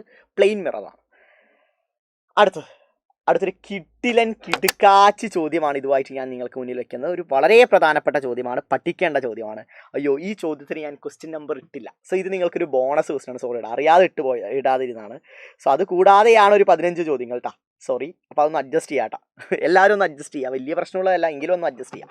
ഒരു കിടിലൻ ചോദ്യം. കിടിലൻ എന്ന് വെച്ചാൽ ശരിക്കും കിഡിലോസ്കി ചോദ്യമാണ്, പക്ഷെ പെട്ടെന്ന് തീർക്കാം. വെൻ ആൻ ഒബ്ജക്റ്റ്, യെസ് മലയാളത്തിലുണ്ട്. When an object is placed in front of a spherical mirror of focal length 20 centimetre. ഒരു സ്പെറിക്കൽ മിററിൻ്റെ മുന്നിൽ ഒരു ഒബ്ജക്റ്റ് വെച്ചിരിക്കുന്നു. ആ മിററിൻ്റെ ഫോക്കൽ ലെങ്ത് എന്ന് പറഞ്ഞാൽ 20 സെൻറ്റിമീറ്റർ ആണ്. Okay, the magnification of the image formed to be -1. Magnification അഥവാ ആവർധനം എന്ന് പറഞ്ഞാൽ എത്രയാണ്? -1 ആണ് ആവർധനം എന്ന് പറയുന്നത്. സോ ഉറപ്പാണ് -1 വന്നു കഴിഞ്ഞു വെച്ചാൽ, നിങ്ങൾ തന്നെ പറയടാ, മാഗ്നിഫിക്കേഷൻ -1 വന്നു വെച്ചാൽ അതെന്ത് ഇമേജ് ആയിരിക്കും? അത് റിയൽ ഇമേജ് ആയിരിക്കും, യഥാർത്ഥ പ്രതിബിംബമായിരിക്കും, ഇൻവേർട്ടഡ് ആയിരിക്കും. റിയൽ ഇമേജ് പ്രൊഡ്യൂസ് ചെയ്യുന്ന മിറർ ഏതാണ് മക്കളെ? ഒരു സംശയവും വേണ്ട, അത് കോൺകേവ് മിററാണ്. അതൊരു കോൺകേവ് ദർപ്പണമാണ് എന്ന കാര്യം നമുക്ക് ഇതിൽ നിന്ന് മനസ്സിലാക്കാമല്ലോ. തീർച്ചയായും മനസ്സിലാക്കാം. റൈറ്റ്, സോ കോൺകേവ് മിറർ ആണെങ്കിൽ ഫോക്കൽ ലെങ്ത് നെഗറ്റീവ് അല്ലേ? സോ എഫ് എത്രയായിരിക്കും? -20 സെൻറ്റിമീറ്റർ ആയിരിക്കും. അത് കഴിഞ്ഞു. അടുത്ത, which type of spherical mirror is these? നമ്മൾ പറഞ്ഞ കാര്യമാണ്. ഏത് തരം ദർപ്പണമാണ്? ഒരു സംശയമില്ല, അത് ഏത് തരം ദർപ്പണമാണ്? നമ്മുടെ സ്വന്തം കോൺകേവ് മിററാണ്. Right any two features of this image. പറഞ്ഞു, റിയൽ, ഇൻവേർട്ടഡ് എന്ന കാര്യം പറഞ്ഞു. അതിന് പുറമെ ഇവിടെ -1 കൂടിയാണ് മാഗ്നിഫിക്കേഷൻ. ആവർധനം -1 ആണ്. ആവർധനം എന്ന് പറഞ്ഞു വെച്ചാൽ, അല്ലെങ്കിൽ അതിൻ്റെ മോഡുലസ് വാല്യൂ 1 ഇക്വലൻ്റ് ആണെങ്കിൽ, 1 തുല്യമാണെങ്കിൽ നിങ്ങൾക്ക് പറയാൻ സാധിക്കും എന്താണ്? സെയിം സൈസ് ആയിരിക്കും. ഒബ്ജക്റ്റിനും ഇമേജിനും ഒരേ വലുപ്പമായിരിക്കും ഉണ്ടാവുക. വസ്തുവിനും പ്രതിബിംബത്തിനും ഒരേ വലിപ്പമായിരിക്കും ഉണ്ടാവുക. വസ്തു വെച്ചിരിക്കുന്ന പോയിന്റ് വരെ നമുക്ക് പറയാൻ സാധിക്കും അത് സെന്റർ ഓഫ് കർവേച്ചർ ആയിരിക്കും, സീലായിരിക്കും, വക്രതാ കേന്ദ്രത്തിലായിരിക്കും വസ്തു വെച്ചിട്ടുണ്ടാവുക. ഇത് പഠിക്കണം, ഇത് പ്രധാനപ്പെട്ട കാര്യമാണ്. അടുത്തത്, അത് കഴിഞ്ഞു. നെക്സ്റ്റ് ക്വസ്റ്റ്യൻ ശ്രദ്ധിച്ചോ, ന്യൂമറിക്കലാണ്. When an object is placed 45 centimeter away from the mirror, calculate the distance of the image from the mirror. Object distance നൽകിയിട്ടുണ്ട്, ഇമേജ് ഡിസ്റ്റൻസ് കണ്ടുപിടിക്കണം. സോ അതിനുവേണ്ടി അവർ നൽകിയിരിക്കുന്ന പ്രധാനപ്പെട്ട കാര്യം ഒബ്ജക്റ്റ് ഡിസ്റ്റൻസും ഫോക്കൽ ലെങ്ത്തും ആണ്. രണ്ടും ഉപയോഗിക്കാം. സോ ഒബ്ജക്റ്റ് ഡിസ്റ്റൻസ് വസ്തുവിലോട്ടുള്ള ദൂരം എത്രയാണ്? 45 സെൻറ്റിമീറ്റർ ആണ്. സോ മൈനസ് സൈൻ ഇടാൻ മറക്കരുത്. -45. ഫോക്കൽ ലെങ്ത് നമുക്കറിയാം -20 സെൻറ്റിമീറ്റർ ആണ്. പ്രതിബിംബത്തിലോട്ടുള്ള ദൂരം അഥവാ ഇമേജ് ഡിസ്റ്റൻസ് ആണ് കണ്ടുപിടിക്കുക. മലയാളത്തിൽ ഉണ്ട് കേട്ടോ ചോദ്യം, കൺഫ്യൂഷൻ ഒന്നും ആവേണ്ടതാ, കണ്ടോട്ടോ. ഓക്കെ, വി കണ്ടുപിടിക്കാനുള്ള ഫോമുല അറിയാലോ. V equal to UF divided by U minus f ആണ്. യു എത്രയാണ്? യു എന്ന് പറഞ്ഞാൽ -45 ആണ്. എഫ് എന്ന് പറഞ്ഞാൽ -20 ആണ്. Divide by -45 minus of -20. Ready? 45 × 2 900. 45 × 2 എന്ന് വെച്ചാൽ 90. അപ്പോൾ ഇവിടെ എത്ര വരും? 900 എന്ന് വരും. 900 ഡിവൈഡഡ് ബൈ -25. 900 ഡിവൈഡ് ബൈ -25 എത്രയാണ് മക്കളെ വരിക? -36 ആണ്. സോ -36 സെൻറ്റിമീറ്റർ ആയിരിക്കും ഇമേജ് ഡിസ്റ്റൻസ്. ഒരു സംശയവും നിങ്ങൾക്ക് വേണ്ട. This is the image distance. Okay, right. ചോദ്യ പേപ്പറുകളിൽ മാഗ്നിഫിക്കേഷൻ ഓറിയൻറ്റഡ് ആയ ക്വസ്റ്റ്യൻസ് കൂടി നിങ്ങൾ എക്സ്പെക്ട് ചെയ്യണം. അഥവാ M = HI/H0 = V/U ആണ്. ചിലപ്പോഴൊക്കെ ഹൈറ്റ് ഓഫ് ദി ഇമേജ് ഒക്കെ കണ്ടുപിടിക്കാനൊക്കെ ചോദിക്കാറുണ്ട്. അതൊക്കെ ഒന്ന് കണ്ടുപിടിക്കാൻ ശ്രമിക്കുക. ഓക്കെ, ഈ ചോദ്യത്തിൽ അതില്ല, അത് കണ്ടുപിടിക്കാൻ വേണ്ടി ശ്രമിക്കുക. ഓക്കെ അല്ലേ? റൈറ്റ്. വാ, അടുത്ത ക്വസ്റ്റ്യൻ നമ്പർ 11. ഇതാണ് ശരിക്കും ഞാൻ ക്വസ്റ്റ്യൻ നമ്പർ 11 ആയിട്ട് ട്രീറ്റ് ചെയ്യുന്നത്. കാരണം മുൻപത്തെ ചോദ്യം അങ്ങനെ ട്രീറ്റ് ചെയ്തിട്ടില്ല. ഒന്ന് ശ്രദ്ധിക്കണം. റിഫ്രാക്ഷൻ ഓറിയൻറ്റഡ് ആയ ക്വസ്റ്റ്യൻ ആണ്. റിഫ്രാക്ഷൻ ഓറിയൻറ്റഡ് ആയ ചോദ്യമാണ്, പഠിക്കേണ്ടതാണ്, പ്രധാനപ്പെട്ട ചോദ്യമാണ്. വള ഇവിടെ ഒരു ലൈറ്റ് റേ എയറിൽ നിന്ന് ഗ്ലാസ്സിലോട്ട് വന്ന് വീഴുന്നുണ്ട്. ആംഗിൾ ഓഫ് ഇൻസിഡൻസ് ഇവിടെ മാർക്ക് ചെയ്തിട്ടില്ല. നിങ്ങൾ പറയടാ. സോറി, അയ്യോ, ഒന്നാമത്തേലോട്ട് പോയാൽ 11ൽ നിന്ന് ഒന്നാമത്തേലോട്ട് പോകുന്ന മോശമല്ലടാ. എവിടെ എവിടെ എവിടെ എവിടെ എൻ്റെ ചോദ്യം? യെസ്, ഇതാ. ആംഗിൾ ഓഫ് ഇൻസിഡൻസ് എത്രയാണെന്നൊന്ന് മാർക്ക് ചെയ്യാവോ? ആംഗിൾ ഓഫ് ഇൻസിഡൻസ് എത്രയായിരിക്കും? ഒരു സംശയവും വേണ്ട. ഇത് എത്രയായിരിക്കും? ഇത് 30 ആണെങ്കിൽ ഇത് എത്രയായി? ഒരു സംശയം പറടാ, 60. So this will be 60 degree. Okay, angle of refraction അവർ നൽകിയിട്ട് 33 ഡിഗ്രി. പോട്ടെ. Find the angle of incidence. അതിപ്പോൾ കണ്ടുപിടിച്ചല്ലോ, എത്രയാണ്? 60 degree. Why the angle of refraction is less than angle of incidence? എന്തുകൊണ്ടാണ് അപവർത്തന കോൺ പതന കോണിനേക്കാളും കുറവായിരിക്കുന്നത്? എന്തുകൊണ്ടാണ് angle of refraction angle of ഇൻസിഡൻസിനേക്കാളും കൂടുതലായിരിക്കുന്നത്, കുറവായിരിക്കുന്നത്? കാരണം നമുക്ക് എല്ലാവർക്കും അറിയാം, ഇവിടെ 33ഉം ഇവിടെ 60ഉമാണ്. അതിൻ്റെ കാരണം എന്താണ്? Because light ray is travelling from a rarer medium to denser medium. പ്രകാശം സഞ്ചരിക്കുന്നത് പ്രകാശ സാന്ദ്രത കുറഞ്ഞ മാധ്യമത്തിൽ നിന്ന് പ്രകാശ സാന്ദ്രത കൂടിയ മാധ്യമത്തിലോട്ടാണ്. ഒരു റയറർ മീഡിയത്തിൽ നിന്ന് ഡെൻസർ മീഡിയത്തിലോട്ടാണ്. അതുകൊണ്ടാണ് ലൈറ്റ് റേ നോർമലിന് അടുത്തോട്ട് ബെൻഡ് ചെയ്യുന്നത്. അതുകൊണ്ടാണ് പതനരശ്മി അല്ലെങ്കിൽ അപവർത്തന രശ്മി ഈ പറയുന്ന ലംബത്തിന് അടുത്തോട്ട് ചരിഞ്ഞു പോകാനുള്ള കാരണവും നമ്മുടെ അപവർത്തന കോൺ കുറയാനുള്ള കാരണവും ഇത് തന്നെയാണ്. Light ray is travelling from rarer medium to denser medium. അതുകൊണ്ടാണ് angle of refraction angle of ഇൻസിഡൻസിനേക്കാളും കുറവായിരിക്കുന്നത്. അടുത്തത്, how can we calculate refractive index of glass slab? Glass ലാബിൻ്റെ റിഫ്രാക്റ്റീവ് ഇൻഡെക്സ് എങ്ങനെ കണ്ടുപിടിക്കാം? സോ ആക്ച്വലി ഇതിലൂടെ തന്നെ കണ്ടുപിടിക്കാം. കാരണം റിഫ്രാക്റ്റീവ് ഇൻഡെക്സിൻ്റെ ഫോമുല നിങ്ങൾക്കറിയാം. N = sin I / sin R. ഇങ്ങനെ ചെയ്യാം. കാരണം ഇവിടെ വിത്ത് റെസ്പെക്ട് ടു എയർ ആയതുകൊണ്ട് N2/N1 എടുക്കണം. കാരണം N1ൻ്റെ വാല്യൂ 1 ആണ്. So simply N = sin I / sin R എടുക്കാം, പ്രശ്നമില്ല. ഐയും ആറും നമ്മുടെ കൈവശമുണ്ട്. സോ N = sin I എത്രയാണ്? 60 ഡിഗ്രിയാണ്. ആർ എത്രയാണ്? സൈൻ 33 ഡിഗ്രിയാണ്. നമുക്കിതിനൊന്നും വാല്യൂസ് അറിയാത്തതുകൊണ്ട് ഇവിടെ നിർത്തേണ്ട വരും. ചിലപ്പോൾ ചോദ്യ പേപ്പറുകളിൽ ഇങ്ങനെ തരാം. അഥവാ speed of light in glass, ഗ്ലാസ്സിലുള്ള പ്രകാശ വേഗത ഇപ്പോൾ സപ്പോസ് 2 ആണെന്ന് വിചാരിക്കാം. 2 × 10⁸ m/s ആണ്. ഗ്ലാസിൻ്റെ റിഫ്രാക്റ്റീവ് ഇൻഡെക്സ് എത്രയാണെന്ന് ചോദിക്കാം. ഇതൊക്കെയാണ്, ഇത് വളരെ കൺവീനിയൻ്റ് ആയി ചെയ്യാം. കാരണം N = എന്താ ഫോമുല? C/V ആണ്. C എന്ന് പറഞ്ഞാൽ 3 × 10⁸ ആണ്. V എന്ന് പറഞ്ഞാൽ ഇവിടെ നൽകിയിട്ടുണ്ട് 2 അല്ലേ? 2 × 10⁸. ഇപ്പോൾ 10⁸ 10⁸ ക്യാൻസൽ ചെയ്താൽ 3/2 = 1.5 എന്ന് കിട്ടും. So answer will be 1.5. So ഇങ്ങനെ ചെയ്യാം. സോ ഈ രീതിയിൽ ആംഗിൾ ഓറിയൻറ്റഡ് ആയി ചെയ്യുമ്പോൾ ഇങ്ങനെയേ ഉള്ളൂ. പക്ഷേ ഈ ഡാറ്റ നൽകിയാൽ നമുക്ക് ഇങ്ങനെ ചെയ്യാം. രണ്ടിനും ഉത്തരം 1.5 ആയിരിക്കും കേട്ടോ. നിങ്ങൾ ഈ മെത്തേഡിൽ ചെയ്താലും, കാരണം ഗ്ലാസ് അല്ലേ, ഒന്നും ആലോചിക്കണ്ട. എന്നിൻ്റെ വാല്യൂ 1.5 തന്നെയാണ്, ഒരു തർക്കവും ഇല്ല കേട്ടോ. അത് വേണമെങ്കിൽ അങ്ങനെ ചെയ്തിട്ട് ഉത്തരം ചോദിക്കാം, പ്രശ്നമൊന്നുമില്ല. ഓക്കെ, അടുത്ത ക്വസ്റ്റ്യൻ നമ്പർ 12. 12ാമത്തെ ചോദ്യത്തിലൂടെ കിടക്കുന്നു. നമ്മൾ തീരാറായിരിക്കുന്നു. റൈറ്റ്. ഓക്കെ, 12ാമത്തെ ചോദ്യം. An image is obtained at a distance of 40 cm from a convex lens. 40 cm അകലെയാണ് പ്രതിബിംബം നമുക്ക് ലഭിച്ചിരിക്കുന്നത്. When an object is placed at the same distance on the opposite side. എന്താണ് പറയുന്നത്? ഒരു കോൺവെക്സ് ലെൻസിന് മുന്നിലായിട്ട് 40 സെൻറ്റിമീറ്റർ അകലെ object വെച്ചപ്പോൾ, വസ്തു വെച്ചപ്പോൾ, അതേ ദൂരത്തിൽ എതിർദിശയിൽ എന്ത് ലഭിച്ചു? പ്രതിബിംബം ലഭിച്ചു. അതായത് ഇതൊരു കോൺവെക്സ് ലെൻസ് ആണെന്ന് വിചാരിക്കുക, പ്രിൻസിപ്പൽ ആക്സ് ആണെന്ന് വിചാരിക്കുക. ഇവിടെ നമ്മൾ ഒബ്ജക്റ്റ് വെച്ചു. ഈ ദൂരം എന്ന് പറഞ്ഞാൽ 40 സെൻറ്റിമീറ്റർ ആണ്. അതേ 40 സെൻറ്റിമീറ്റർ അകലെ നമുക്ക് എന്ത് ലഭിച്ചു? ഇമേജ് ലഭിച്ചു. സെയിം 40 സെൻറ്റിമീറ്റർ അകലെ ഇമേജ് ലഭിച്ചു എന്നാണ് പറയുന്നത്. ഇതാണ് അവർ പറയുന്നത്. വാ, എന്തൊക്കെയാണ് കണ്ടുപിടിക്കേണ്ടത്? Write any two characteristics of the image obtained. ഒരു സംശയമില്ല, ഇത് കാണുമ്പോൾ തന്നെ നിങ്ങൾക്ക് മനസ്സിലാവുന്നുണ്ട്. ഇവിടെ ഒബ്ജക്റ്റ് വെച്ചിരിക്കുന്നത് എവിടെയാണ്? 2Fലാണ്. ഇമേജ് ലഭിക്കുന്നത് എവിടെയായിരിക്കും? 2Fലായിരിക്കും. സിമ്പിളാണ്. എന്തായിരിക്കും ഇമേജ്? റിയൽ ഇമേജ് ആയിരിക്കും, യഥാർത്ഥ പ്രതിബിംബമായിരിക്കും, തലകീഴായിട്ട് ഇൻവേർട്ടഡ് ആയിരിക്കും. നമ്മുടെ മിററിനകത്ത് സെന്റർ ഓഫ് കർവേച്ചറിൽ വെക്കുന്ന പോലെ തന്നെയാണ് ലെൻസിനകത്ത് 2Fൽ വെക്കുന്നത്, സംശയം വേണ്ട. റിയലും ഇൻവേർട്ടഡുമായിരിക്കും, അതുപോലെ തന്നെ സെയിം സൈസ് ആയിരിക്കും, ഒരേ വലുപ്പമായിരിക്കും പ്രതിബിംബത്തിനുണ്ടാവുക. സെറ്റ്. അടുത്തത്, find the focal length of the lens. Focal length എത്രയാണ്? നമുക്കറിയാം ഇവിടെ 2F എന്ന് പറഞ്ഞാൽ 40 സെൻറ്റിമീറ്റർ ആണെന്ന് പറഞ്ഞു. അങ്ങനെയാണെങ്കിൽ F എത്രയായിരിക്കും? 40/2, that is equal to 20 centimetre.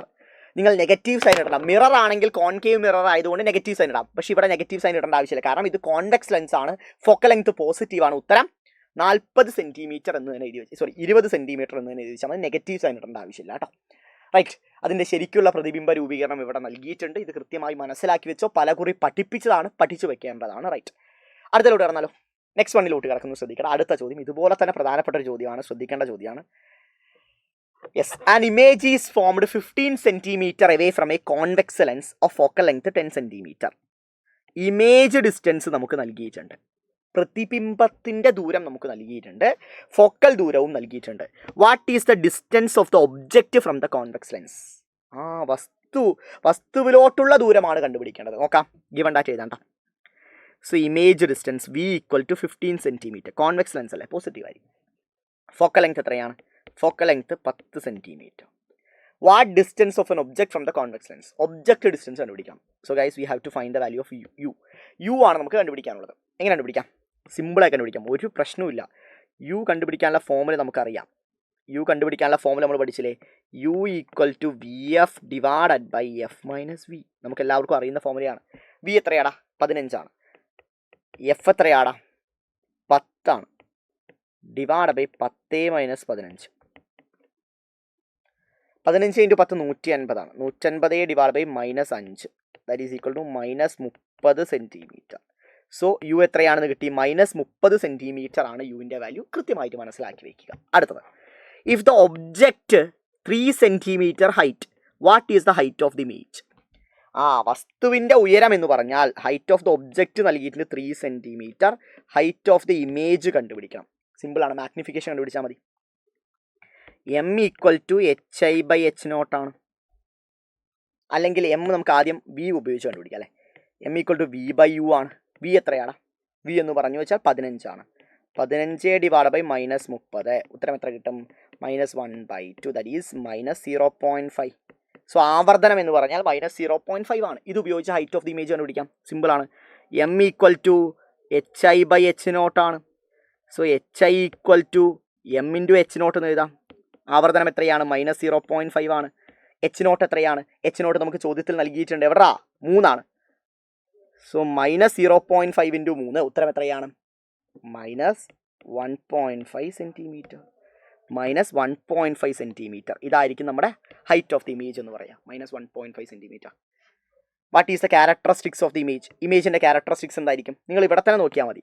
Magnification -0.5 ആണ്. മാഗ്നിഫിക്കേഷൻ നെഗറ്റീവ് ആണെങ്കിൽ ഒന്നും നോക്കണ്ട, റിയൽ ഇമേജ് ആണ്, യഥാർത്ഥമാണ്. യഥാർത്ഥമായ പ്രതിബിംബങ്ങളെല്ലാം തലകീഴായിട്ടുള്ളതാണ്. മാഗ്നിഫിക്കേഷൻ ഒന്നിനേക്കാളും കുറവാണ്. ഒന്നിനേക്കാളും കുറവാണെങ്കിൽ ഉറപ്പിച്ചോ സ്മോൾ ഇമേജ് ആയിരിക്കും, ചെറുതായിരിക്കും, സ്മോൾ ആയിരിക്കും. റെഡി? എല്ലാം കിട്ടിയില്ല, അടിപൊളിയായിട്ട് മനസ്സിലായില്ല. പ്രധാനപ്പെട്ട ചോദ്യമാണ്, പഠിക്കേണ്ടതാണ്, ഇമ്പോർട്ടൻ്റ് ആണ്. അടുത്തലോട്ട് കിടക്കാം. ബാ മോനെ ബാ. എവിടാ? യെസ്, 14ാമത്തെ ചോദ്യം. 2 ചോദ്യമുള്ളടാ. നമ്മുടെ സ്വന്തം ചാപ്റ്ററാണ്, നിങ്ങളുടെ സ്വന്തം ചാപ്റ്ററാണ്, നമ്മുടെ പൊന്നോമന ചാപ്റ്ററാണ്. കറണ്ട് ഓറിയൻറ്റഡ് ആയ ചോദ്യമാണ്. പറ. 0.5 ampere current flows through an electric heating device connected to 230 volt supply. നമ്മുടെ ആ 50 ക്വസ്റ്റ്യൻസ് ഉണ്ടായിരുന്നല്ലോ, top level question, A+ question, അതിനകത്ത് ഉൾപ്പെടുത്തിയ ചോദ്യമായിരുന്നു. കറണ്ട് നമുക്ക് നൽകിയിട്ടുണ്ട്. മലയാളത്തിലൊക്കെ ഉണ്ടേ? എവിടെ മലയാളം? യെസ്, മലയാളം ഉണ്ട്. കറണ്ട് നമുക്ക് നൽകിയിട്ടുണ്ട്. കറണ്ട് = 0.5 ആംപിയർ ആണ് കറണ്ട് ഒഴുകുന്നത്. 0.5 ആംപിയർ. അടുത്ത വോൾട്ടേജ് നമുക്ക് നൽകിയിട്ടുണ്ട്. എത്രയാണ്? 230 വോൾട്ട് സപ്ലൈ ആണ് കൊടുക്കുന്നത്. കണ്ടുപിടിക്കേണ്ട കാര്യം quantity of charge that flow through A circuit in 5 minute. 5 minute സമയത്തിൽ ആ സർക്യൂട്ടിലൂടെ ഒഴുകുന്ന ചാർജ് എത്രയാണെന്ന് കണ്ടുപിടിക്കണം. ക്വസ്റ്റൻ ആണ്. നമുക്ക് എല്ലാവർക്കും അറിയാം I ഈക്വൽ ടു Q/T ആണ്. Therefore Q equal to I into T എന്ന് വരും. കറണ്ട് എത്രയാണ്? 0.5 ആണ്. ടൈം അവർ 5 മിനിറ്റ് എന്ന് പറഞ്ഞു. സെക്കൻഡിലോട്ട് മാറ്റുമ്പോൾ 5 × 60. So 0.5 × IR 30. സോ 300. 0.5 × 300 എത്രയാണ്? 150 കൂളംസ്. സോ ചാർജ് എത്ര കിട്ടും? 150 കൂളം. 150 കൂളംസ്. 150 കൂളംസ് ഉണ്ടോ? Yes, option C is the right answer. അത് കിട്ടി. അടുത്ത, how much is the resistance of the circuit? സർക്യൂട്ടിൻ്റെ പ്രതിരോധം എത്ര? B question. റെസിസ്റ്റൻസ് കണ്ടുപിടിക്കാം, സിമ്പിളായി കണ്ടുപിടിക്കാം. നമുക്കറിയാം R ഈക്വൽ ടു V/I ആണ്. V എത്രയാണ്? 230 ആണ്. I എത്രയാണ്? 0.5 ആണ്. എത്ര കിട്ടും? 460 ഓം എന്ന് കിട്ടും. പ്രതിരോധം കിട്ടി, 460 ഓം. അടുത്ത്, calculate the quantity of heat generator when the current flows for 5 minute. 5 minute സമയം വൈദ്യുതി പ്രവഹിച്ചാൽ ഉണ്ടാവുന്ന താപം എത്രയാണെന്ന് കണ്ടുപിടിക്കുക. സിമ്പിളായി കണ്ടുപിടിക്കാം. C question. ഹീറ്റ് കണ്ടുപിടിക്കണ്ടേ? H equal to I² RT. എല്ലാം നമ്മുടെ കൈവശമുണ്ട്. I എത്രയാണ്? 0.5 ആണ്. 0.5 ഹോൾ സ്ക്വയർ ഇൻറ്റു R എത്രയാണ്? 460 അല്ലടാ. ആറിൻ്റെ വാല്യൂ 460 ആണ്. ഇൻറ്റു ടൈം എത്രയാണ്? 5 മിനിറ്റ് തന്നെയല്ലേ അവരും പറയുന്നത്? യെസ്, 5 മിനിറ്റ് തന്നെയാണ്. സോ 5 × 60. എല്ലാം കൂടി അറഞ്ചാൻ ഒന്ന് ഗുണിച്ച് നോക്കിയാലോ? നമുക്ക് ഗുണിക്കാം. 0.5 ഇൻറ്റു 0.5 ഇൻറ്റു 460 ഇൻറ്റു 300. 34,500 ജൂൾ. എന്തെങ്കിലും മാറ്റം ഉണ്ടെങ്കിൽ ഒന്ന് കാൽക്കുലേഷനിലായിരിക്കും പ്രശ്നം വരിക. ഒന്ന് നോക്കണടാ. ഓക്കെ, അടുത്ത D question. How much is the power of the heating device connected to the circuit? Power കണ്ടുപിടിക്കാം. വേറെ ഒന്നും നോക്കണ്ട. പവർ സിമ്പിളി കണ്ടുപിടിക്കാം. നമുക്ക് എല്ലാവർക്കും അറിയാം. പവർ ഈക്വൽ എന്താ formula? P equal to VI. Voltage എത്രയാണ്? വോൾട്ടേജ് 230. കറണ്ട് എത്രയാണ്? കറണ്ട് 0.5 ആണ്. സോ 230 ഇൻറ്റു 0.5 എത്രയാണ്? 115 വാട്ട്. എല്ലാം കിട്ടിയില്ല. ഇത്തരം ഒരു ചോദ്യം പരീക്ഷയിൽ പ്രതീക്ഷിക്കാം കേട്ടോ. സർക്യൂട്ട് ഓറിയൻറ്റഡ് ആയ ക്വസ്റ്റ്യൻസ് വരും. കഴിഞ്ഞ മോഡൽ എക്സാമിന് സർക്യൂട്ട് ഓറിയൻറ്റഡ് ക്വസ്റ്റ്യൻ ആയിരുന്നു വന്നത്. പക്ഷേ ഇത്തരം ചോദ്യങ്ങൾ കൂടി പ്രതീക്ഷിക്കാം. 15ാമത്തെ ചോദ്യം, ലാസ്റ്റ് ക്വസ്റ്റ്യൻ. ഇത് ലാസ്റ്റ് എങ്കിൽ പോലും ഇതിനകത്ത് ഞാൻ ലൈറ്റിംഗ് എഫക്റ്റ് കംപ്ലീറ്റ്ലി ഉൾപ്പെടുത്തിയിട്ടുണ്ട്. കാരണം എൻ്റെ ഒരു മനസ്സ് പറയുന്നു ലൈറ്റിംഗ് എഫക്റ്റ് ഓറിയൻറ്റഡ് ആയ ക്വസ്റ്റ്യൻസ് നിങ്ങളുടെ ചോദ്യ പേപ്പറിൽ ഉണ്ടാവും. സോ ലൈറ്റിംഗ് എഫക്റ്റ് കംപ്ലീറ്റ്ലി ഞാൻ ഇതിനകത്ത് ഉൾപ്പെടുത്തിയിട്ടുണ്ട്. ക്വിക്കായിട്ട് നമുക്ക് പഠിച്ചെടുക്കാം. സോ ഇത്തരം ഒരു ചോദ്യം വരാം. ഹീറ്റിംഗ് കോയിലിനകത്ത് നിക്രോം ആണെങ്കിൽ ഇൻകാൻഡിസൺ ലാമ്പിനകത്ത് എന്തായിരിക്കും? സംശയം വേണ്ട. ഇൻകാൻഡിസൺ ലാമ്പിനകത്ത് ഉണ്ടാകുന്ന എന്താണ്? ടങ്സ്റ്റൺ ആയിരിക്കും. ടങ്സ്റ്റൺ. ഇത്തരം ഒരു ചോദ്യം പരീക്ഷകൾ ചോദിക്കാം. Which among the following is a not a discharge lamp? ഇതിൽ ഡിസ്ചാർജ് ലാമ്പ് അല്ലാത്ത ഏതാണെന്ന് ചോദിക്കാം. ഇതിൽ ഡിസ്ചാർജ് ലാമ്പ് അല്ലാത്ത ഏതാണ്? ഒരു സംശയം വേണ്ട, അത് LED ആയിരിക്കും. ഇതിൽ ഡിസ്ചാർജ് ലാമ്പ് അല്ലാത്തത് LED ആണ്. ബാക്കിയെല്ലാം ഡിസ്ചാർജ് ലാമ്പുകളാണ്. അടുത്ത്, explain the working of discharge lamp. Discharge ലാമ്പിൻ്റെ വർക്കിംഗ് എന്താണ് എന്നാണ് അടുത്ത ചോദ്യം. ഡിസ്ചാർജ് ലാമ്പിൻ്റെ വർക്കിംഗ് എന്താണ്? 4 തരം ഡിസ്ചാർജ് ലാമ്പുകളുണ്ട്. സോഡിയം പേപ്പർ ഉണ്ട്, ആർക്ക് ലാമ്പ് ഉണ്ട്, ഫ്ലൂറസൻ ലാമ്പ് ഉണ്ട്, CFL ഉണ്ട്. ഇതാണ് 4 തരം ഡിസ്ചാർജ് ലാമ്പുകൾ. അതിൻ്റെ വർക്കിങ്ങിലോട്ട് കടക്കുന്നതിന് മുമ്പായിട്ട് ജസ്റ്റ് ഈ ഒരു ചിത്രം നിങ്ങളുടെ മനസ്സിനകത്ത് വേണം. പലകുറി പഠിപ്പിച്ചതാണ്. നമ്മളൊരു ലാമ്പിലോട്ട്, ഡിസ്ചാർജ് ലാമ്പിലോട്ട് പൊട്ടൻഷ്യൽ ഡിഫറൻസ് കൊടുക്കുകയെന്ന് വിചാരിക്കും. ഇതൊരു ഡിസ്ചാർജ് ലാമ്പാണ്. സോ അതിലോട്ട് നമ്മളൊരു പൊട്ടൻഷ്യൽ ഡിഫറൻസ് അപ്ലൈ ചെയ്യുവാണ് എന്ന് വിചാരിക്കുക. സോ അങ്ങനെ അപ്ലൈ ചെയ്യുന്ന സമയത്ത് അതിനകത്തുള്ള ഗ്യാസ് മോളിക്യൂൾസ് ഉണ്ടാവും. തീർച്ചയായും ഗ്യാസ് മോളിക്യൂൾസ് ഉണ്ടാവും. 2 എൻഡിലും ഇലക്ട്രോഡ്സ് ഉണ്ടാവും. റൈറ്റ്. സോ ഈ ഗ്യാസ് മോളിക്യൂൾസ് ഇനീഷ്യലി ഉള്ളത് എവിടെയാണ്? കുറഞ്ഞ ഊർജ്ജ നിലയുള്ള അവസ്ഥയിലായിരിക്കും, അഥവാ ഗ്രൗണ്ട് സ്റ്റേറ്റിലായിരിക്കും. അത് നേരെ എങ്ങോട്ട് പോവും? അത് നേരെ എക്സൈറ്റഡ് സ്റ്റേറ്റിലോട്ട് പോകും. ഊർജ്ജ നില കൂടിയ അവസ്ഥയിലോട്ട് പോകും. സോ അവിടെ തന്നെ അതിന് നിൽക്കാൻ സാധിക്കില്ല. അവയ്ക്ക് സ്ഥിരത കൈവരിക്കണം, സ്റ്റെബിലിറ്റി അറ്റൈൻ ചെയ്യണം. സോ അവിടെ നിന്ന് അവന്മാർ എന്ത് ചെയ്യും? അവന്മാർ വീണ്ടും താഴോട്ട് വരും. അങ്ങനെ വീണ്ടും താഴോട്ട് വരുമ്പോൾ അവരിലുള്ള എനർജി എന്തിൻ്റെ രൂപത്തിൽ പുറത്തോട്ട് വിടും? ലൈറ്റിൻ്റെ രൂപത്തിൽ പുറത്തോട്ട് വിടും. അവയിൽ അടങ്ങിയിരിക്കുന്ന എനർജി പ്രകാശത്തിൻ്റെ രൂപത്തിൽ പുറത്തോട്ട് വിടും. ഇതാണ് പരിപാടി. അതാണ് ഞാനിവിടെ വെണ്ടയ്ക്കാക്ഷരത്തിൽ എഴുതി വെച്ചിരിക്കുന്നത്. നിങ്ങൾക്ക് പറ്റുന്ന പോലെ നിങ്ങൾ എഴുതിയാൽ മതി, മാർക്ക് കിട്ടും. ഈ ചിത്രം വരയ്ക്കാൻ മറക്കരുത്. ചിത്രം വരച്ചെഴുതിക്കും, മാർക്ക് കിട്ടും. Which properties of nitrogen gas helps to fill it in the incandescent lamp instead of inert gas? Inert ഗ്യാസിന് പകരം എന്തുകൊണ്ടാണ് നൈട്രജൻ ഗ്യാസ് മെയിൻലി ഇൻകാൻഡിസൻ ലാമ്പിനകത്ത് നിറയ്ക്കുന്നത്? അതിൻ്റെ പ്രധാനമായ കാര്യം പ്രിവെൻറ്റ് ഓക്സിഡേഷൻ തടയാനും വേപ്പറൈസേഷൻ കുറയ്ക്കാനും വേണ്ടിയിട്ടാണ്. ഓക്സിഡേഷൻ എന്ന് പറഞ്ഞാൽ ഓക്സിജനുമായിട്ട് റിയാക്ട് ചെയ്യും. റൈറ്റ്. സോ ആ ഓക്സിഡേഷൻ തടയാൻ വേണ്ടിയിട്ടാണ് നൈട്രജൻ ഗ്യാസ് നിറയ്ക്കുന്നത്. സിമിലർ വേ വേപ്പറൈസേഷൻ തടയാം, അത് ബാഷ്പീകരണം. ഈ കോയിൽ ഭയങ്കരമായിട്ട് ചൂടാവുമല്ലോ, ടങ്സ്റ്റൺ കോയിൽ വളരെയധികം ചൂടാവും. സോ ചൂടാവുമ്പോൾ അത് നീരാവിയായിട്ട് പോകാനൊരു ടെൻഡൻസി കാണിക്കും. സോ അത് തടയാൻ അതിനകത്ത് നൈട്രജൻ നിറയ്ക്കാം. കുറച്ചുകൂടി സ്പെസിഫിക്കലി വൈ നൈട്രജൻ എന്ന് സ്പെസിഫിക്കലി ചോദിച്ചാൽ, നോർമൽ ടെമ്പറേച്ചറിലും പ്രഷറിലും നൈട്രജൻ ഒരു ഇനേർട്ട് ഗ്യാസ് ആയിട്ട് ബിഹേവ് ചെയ്യും. സാധാരണ താപനിലയിലും മർദ്ദത്തിലും നൈട്രജൻ ഒരു അലസവാതകമായിട്ട് പ്രവർത്തിക്കും. അടുത്തത്, ചെറിയ ചെറിയ ടെമ്പറേച്ചറിലെ മാറ്റം ഒരിക്കലും ആ ഗ്യാസ് എക്സ്പാൻഡ് ചെയ്യാൻ കാരണമാവുന്നില്ല. നൈട്രജൻ ഗ്യാസ് പെട്ടെന്ന് എക്സ്പാൻഡ് ചെയ്യില്ല. ടെമ്പറേച്ചർ പെട്ടെന്ന് കൂടിയാലും ആ ഗ്യാസ് എക്സ്പാൻഡ് ചെയ്യില്ല. അതാണ് സെക്കൻഡ് പ്രോപ്പർട്ടി എന്ന് പറയുക. താപനിലയിലുള്ള ചെറിയ വ്യത്യാസം ഗ്യാസിന്റെ വികാസത്തെ സ്വാധീനിക്കുന്നില്ല. അതാണ് സെക്കൻഡ് പോയിന്റ്. അടുത്തത്, നൈട്രജൻ എന്താണ്? പ്രകൃതിയിൽ സുലഭമായിട്ട് ലഭ്യമാണ്, വളരെയധികം ഈസിലി അവൈലബിൾ ആണ് നൈട്രജൻ ഗ്യാസ്. ഇതൊക്കെയാണ് അതിന്റെ ബാക്കിയുള്ള പ്രത്യേകതകൾ. എല്ലാം പഠിച്ചു വെച്ചോ, എല്ലാം മനസ്സിലാക്കി വെച്ചോട്ടെ. Next one, which material is used as a filament in incandescent lamp? Incandescent ലാമ്പിൽ ഫിലമെന്റ് ആയിട്ട് യൂസ് ചെയ്യുന്നതാണ് അത് ടങ്സ്റ്റൺ ആണ് കേട്ടോ. ടങ്സ്റ്റൺ അറിഞ്ഞു വെക്കണം. ടങ്സ്റ്റന്റെ പ്രോപ്പർട്ടീസ്, 2 പ്രോപ്പർട്ടീസ് ചോദിച്ചു. എല്ലാ പ്രോപ്പർട്ടീസും ഉണ്ട്. ഹൈ റെസിസ്റ്റിവിറ്റി ആണ്, ഹൈ മെൽറ്റിംഗ് പോയിന്റ് ആണ്, ഹൈ ഡക്റ്റിലിറ്റി ആണ്, ability to emit white light, ധവളപ്രകാശം പുറപ്പെടുവിപ്പിക്കാൻ അവനൊരു കഴിവുണ്ട്. ഈ പറയുന്ന പോയിന്റുകളെല്ലാം മനസ്സിൽ വേണം, എല്ലാം നിങ്ങൾ പഠിച്ചിരിക്കണം. Right, advantages of LED over incandescent lamp. LEDയുടെ മേന്മകൾ എന്തൊക്കെയാണ്? നമുക്ക് അറിയുന്ന കാര്യമാണ്. അതിന് ലോങ് ലൈഫ് കിട്ടും, ഉയർന്ന കാലാവധി ഉണ്ടാവും, ലോ പവർ കൺസപ്ഷൻ ആണ്, കുറഞ്ഞ പവർ ഉപയോഗമായിരിക്കും, ഉയർന്ന എഫിഷ്യൻസി ആയിരിക്കും, കൂടുതൽ ക്ഷമതയായിരിക്കും ഉണ്ടാവുക, പരിസ്ഥിതി മലിനീകരണം ഉണ്ടാക്കുന്നില്ല, അഥവാ പൊല്യൂഷൻ ഉണ്ടാക്കുന്നില്ല, ഹീറ്റ് ലോസ് വളരെ കുറവാണ്, താപരൂപേണയുള്ള ഊർജ്ജ നഷ്ടം കുറവാണ്. ഇത് കൃത്യമായി പഠിച്ചു വയ്ക്കുക. ലാസ്റ്റ് വൺ, LEDയുടെ ഭാഗങ്ങൾ കൂടി നിങ്ങൾ എല്ലാവരും പഠിച്ചു വെക്കണം. എല്ലാ ഭാഗങ്ങളും തിരിച്ചറിയാൻ നിങ്ങൾക്ക് അറിയണം. Right, so heat sink, heat absorb ചെയ്യുന്ന ഭാഗമാണ്. ഡിഫ്യൂസർ കപ്പ്, അതിലൂടെയാണ് ലൈറ്റ് പുറത്തോട്ട് വരുന്നത്. ബേസ് പ്ലേറ്റ്, ബേസ് ഉറപ്പിക്കാൻ വേണ്ടിയിട്ട് സ്ക്രൂ നിങ്ങൾക്ക് എല്ലാവർക്കും അറിയാം. പവർ സപ്ലൈ ബോർഡ്, ഏറ്റവും പ്രധാനപ്പെട്ടതാണ് LED ഡ്രൈവർ. അതെന്തിനു വേണ്ടിയിട്ടാണ്? AC-യെ DC ആക്കി മാറ്റാൻ വേണ്ടി ഉപയോഗിക്കുന്നതാണ്. Function is to convert AC into DC. AC-യെ DC ആക്കി മാറ്റുന്ന ഡിവൈസ് ആണ്.